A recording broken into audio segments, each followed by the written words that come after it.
أيها الذين آمنوا قوا أنفسكم وأهلكم نارا صدق الله العظيم قال النبي صلى الله تعالى عليه وسلم خيركم من تعلم القرآن وعلمه أو كما قال عليه الصلاة والسلام۔ میرے دینی بھائیوں، ادھر ادھر جہاں کے کھڑے ہیں، جلد از جلد جلسہ گاہ میں تشریف لے آئے۔ انشاءاللہ بہت ہی جلد ہمارے مدرسے کا یہ پروگرام شروع ہونے جا رہا ہے، اس لیے آپ حضرات سے عاجزانہ گزارش ہے کہ جلد سے جلد جلسہ گاہ میں تشریف لے آئے، اور ماشاءاللہ ہماری ماں بہنوں کے لیے بھی داہنی طرف میں ان کا انتظام کیا ہے، تو ہماری ماں بہنیں بھی اپنے انتظام کی طرف پہنچنے کی فکر کریں۔ میرے محترم بزرگ عزیز بھائیوں، آج کل ہمارے شہر بروڈا میں مدرسوں کے سالانہ جلسوں کا پروگرام آپ سن رہے دیکھ رہے ہیں۔ اصل یہ جو ہے یوں سمجھو دین کے قلعے ہیں۔ ہاں، جگہ جگہ مکاتب کا نظام،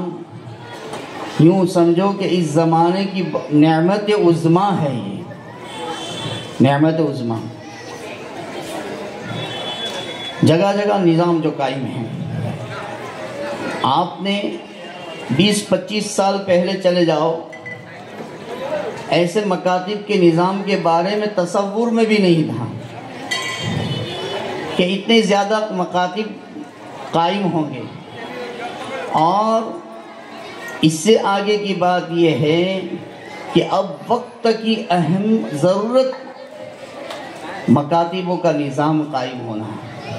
یہ وقت کی اہم ضرورت ہے۔ آپ حضرات آئے دن یہ سنتے آ رہے ہیں کہ ہمارے ملک کے نظامی اعتبار سے ایک ایک اصول اور قوانین کو توڑ مروڑ کر ایسے کیا جا رہا ہے کہ جس سے سیدھے طور پر نہیں تو الٹے طور پر ہمارے بچے اسکول اور ٹیوشن اور ایجوکیشن کے نام سے ہمارے بچے اسلام سے ہاتھ دھو کر آتے ہیں۔ یہ الگ بات ہے کہ ہمارے مسلم دانشوران قوم اور علماء دین متین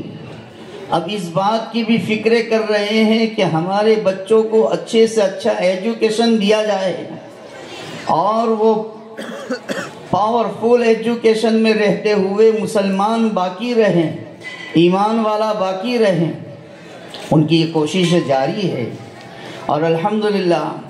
ہمارے دائیں بائیں آگے پیچھے بہت ساری اسکول ایسی ہیں کہ جس میں ہمارے بچے اور بچیاں جاتی ہے تو نہ یہ کہ صرف وہ ایجوکیشن لیتی ہے بلکہ دینی ایجوکیشن بھی لے کر آتی ہے۔ یہ ہمارے بزرگوں کا خواب ہے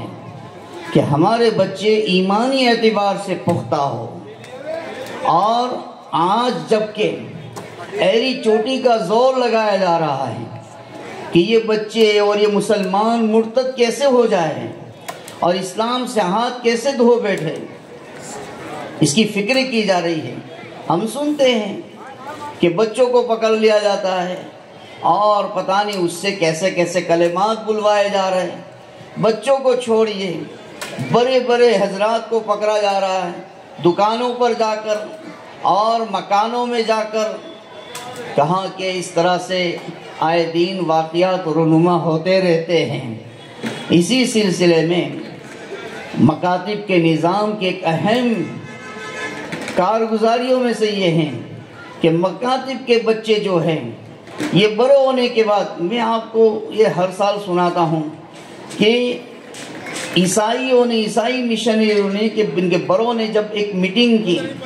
اور یہ دیکھا کہ بھئی یہ مسلمان بچپنے میں تو پڑھ لیتے ہیں لیکن پھر بعد میں درمیان کا زمانہ ان کا غفلت کا ہوتا ہے، لیکن جیسے ہی ان کے پاس دیندار لوگ پہنچتے ہیں، چاہے وہ جماعت والوں کی شکل میں، چاہے وہ علماء کی شکل میں، یا دینی مجالسوں میں، دینی فکروں میں، خانقاہوں میں، اہل اللہ کے پاس، پیر و مرشد کے پاس، جہاں کہیں پہنچتے ہیں وہاں ان کے اندر ایمانی رمق پیدا ہو جاتی ہے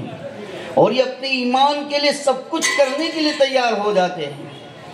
آخر کیا بات ہے؟ انہوں نے بہت سوچنے کے بعد ایک نتیجے پر پہنچے ہیں، اور وہ یہ ہے کہ جب یہ بچپن میں مکتب میں جاتے ہیں اور ان کے ملا جی جو ان کو پڑھاتے ہیں اور ان کی دل کی معصوم تختی پر ایک رب کائنات کا نام ان کی تختی پر لکھ دیا جاتا ہے اور ان کی دل کی تختی پر ایک وحدہ لا شریک لہ کے نام کی رت لگائی جا رہی ہیں، بس اسی کا نتیجہ ہے کہ یہ مر تو سکتے ہیں لیکن جہاں کہیں ان کے سامنے دین کی بات آئے گی یہ دین پر اپنے آپ کو سب کچھ لگانے کے لیے تیار ہو جائیں گے۔ اس لیے میرے بھائیوں اور میری دینی محترمہ ماں اور بہنیں، آپ لوگ فکر کر رہے ہیں ماں باپ ہونے کی حیثیت سے کہ بچوں کو آپ وقت پر حاضری کی پابندی کے ساتھ، ٹائم کی پابندی کے ساتھ مدرسے میں الحمدللہ بھیجتے رہیں۔ آج ہمارے مدرسے حفظ الاسلام کا یہ سالانہ جلسہ کہ ابھی ہمارے سامنے آئے گا، وقتاً فوقتاً نتیجے بھی آئیں گے۔ ابھی گزشتہ 18 تاریخ کو ہمارے یہاں سالانہ امتحان ہوا، اس کے نتیجے یہ 25 دسمبر سے ہمارے یہاں امتحان کے سلسلے چل رہے ہیں۔ ہر اتوار کو 25 کو اور اسی طرح 29 کو، 5 کو، 12 کو پرچوں کا سلسلہ رہا، امتحانات کا سلسلہ رہا۔ 18 کو یہ بچوں کے قرآن کی فائنل ایگزام تھی اور بچوں نے ایگزام میں جن اعتبار سے کامیابی حاصل کی وہ نتیجے ابھی ہمارے سامنے آئیں گے۔ ہمارے یہاں الحمدللہ ثم الحمدللہ بچوں کی حاضری کے اعتبار سے ہو کہ وقت کی پابندی کے اعتبار سے ہو، میں تحدیث بن نعمہ کے طور پر کہتا ہوں اطمینان ہے۔ اتوار کے دن میں ہماری حاضری ہوتی ہے ہر کلاس کے اعتبار سے، تو میں اکثر اتوار یہ پاتا ہوں کہ ہمارے یہاں 94-92% حاضری ملتی ہے ہم کو۔ ہاں 300 بچوں میں سے تقریباً 288-90 بچے حاضر ہوتے ہمارے یہاں، تو یہ ہمارے لیے ایک اچھی علامت ہے کہ بچوں میں بھی شوق ذوق ہے، بچوں کے ماں باپ میں بھی اپنے بچوں کو دینی تعلیم دینے کے ذوق شوق لگے ہوئے ہیں۔ اللہ تعالیٰ اس کو نظر بد سے بچائے۔ اصل یہی ہے کہ ماں باپ یہ نہ سمجھے کہ یہ کیا صبح میں اٹھ کر اپنی نیند بگاڑنا اور ان کو پھر مدرسے بھیجنا، نہیں، یوں سمجھے کہ میں یہ صبح کی نیند خراب کر کے اپنے بچے کو مدرسے بھیج رہی ہوں، یہ میری قبر کی کالی کوٹری کو روشن کر رہی ہوں، یہ میں اپنی قبر میں اجالا کر رہی ہوں، میں اپنی قبر میں جنت کی کھڑکی کھول رہی ہوں، یہ میرے مرنے کے بعد میرا بیلنس جاری رہے، یہ اس کی میں کوشش کر رہی ہوں۔ ہاں یہ باپ جو اپنی پسینے کی گہری کمائی سے ان کی فیس بھرتے ہیں اس کو بوجھ نہ سمجھے، بلکہ یوں سمجھے کہ میں اپنے بچے کی دینی تعلیم کے نام پر اپنی آخرت کی بینک میں جمع کر رہا ہوں۔ ہاں اپنی آخرت کل حشر کے میدان میں اللہ رب العزت اعمال کا بدلہ دیں گے، کہیں گے میرے بندے یہ تیری اس فیس کا بدلہ ہے، یہ پہاڑ کے برابر نیکیاں جو ہیں یہ تیری ہیں۔ ہماری تعالیٰ میں نے اتنی بڑی نیکی تو کی نہیں، کیا تو نے اپنے بچے کو قرآن کی تعلیم کے لیے، عقائد کی مضبوطی اور پختگی کے لیے فلاں مدرسے میں رکھا تھا اور فلانی وقت میں تو نے اتنی فیس اور اپنا مالی تعاون رکھا تھا، اس پر میں نے میرے دربار میں میرے پاس آیا تو میں نے اس کو پروان چڑھایا، آج یہ تیری اس معمولی سی رقم اتنے بڑے پہاڑ کی شکل میں ہو گئی ہے۔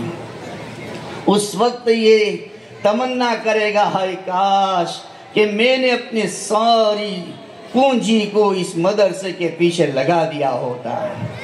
اللہ رب العزت موت سے پہلے ہمیں سمجھا دیں۔ انشاءاللہ میں اب بہت جلد اپنے مدرسے کی کارروائی شروع کرنے جا رہا ہوں۔ یہ ہر موقع پر ایسا ہوتا ہے کہ بھئی جو کوئی بڑا کام کرنا ہوتا ہے تو اس کو پائے تکمیل تک لے جانے کے لیے کسی بڑے کی ضرورت ہوتی ہے، اور آپ دیکھ رہے ہیں الحمدللہ کہ ہمارے پورے برولا شہر میں، بلکہ گجرات میں سمجھو اب تو، کہ ہمارے مفتی محمد عمران صاحب دھیری والا دامت برکاتہم علینا یہ کیا کام کر رہے ہیں، کیا ہو رہا آپ کے سامنے ہے۔ یہ تعارف کے محتاج نہیں ہے کہ میں آپ ان کے بارے میں کچھ کہوں اور آپ پھر سمجھو گے نہیں۔ الحمدللہ یہ جس طرح سورج کی تعریف کرنا بے موقع ہوگا کہ سورج کو تو سب جانتے ہیں، دیکھ رہے اس کی اجاس، اس کے فائدے دیکھ رہے، بس اسی طرح سے اللہ رب العزت کی طرف سے ابھی اس گزرے زمانے میں ہمارے علماء کے لیے بھی اور عوام کے لیے بھی، دانشوران قوم کے لیے بھی اللہ نے ایک رغبت، ایک شوق اور جذبہ ایسا دیا ہے کہ قوم و ملت کے لیے رات نہ دیکھنا، نہ دین دیکھنا، بھاگنا، ان کا کام کیسے ہو جائے۔ جہاں کہیں معاملہ مسلمانوں کے آپس کا ہوتا ہے یا مسلمانوں کا اپنے ملکی بھائیوں کے ساتھ ہوتا ہے، فوراً یہ بندہ اٹھ کر دوڑتا ہے۔ اللہ رب العزت اس کو نظر بد سے بچائے اور ہمارے مفتی صاحب کی عمر میں اللہ برکت عطا فرمائے، اور ان سے مزید اللہ تعالیٰ دیر اور دور کے لیے کام لیں اور ان کے کام میں ترقی عطا فرمائے۔ میں اپنی اس آج کے جلسے کی صدارت کے لیے حضرت مفتی محمد عمران صاحب کا نام نامی اس میں گرامی پیش کرتا ہوں۔ آپ حضرات کی تائید اس کے ساتھ حاصل ہے۔ اپنے مدرسے کے پروگرام کو آگے بڑھاتے ہوئے میں قرات کے لیے دعوت دوں گا حافظ محمد حسان دھیری والا کو کہ وہ آئے اور قرآن پاک کی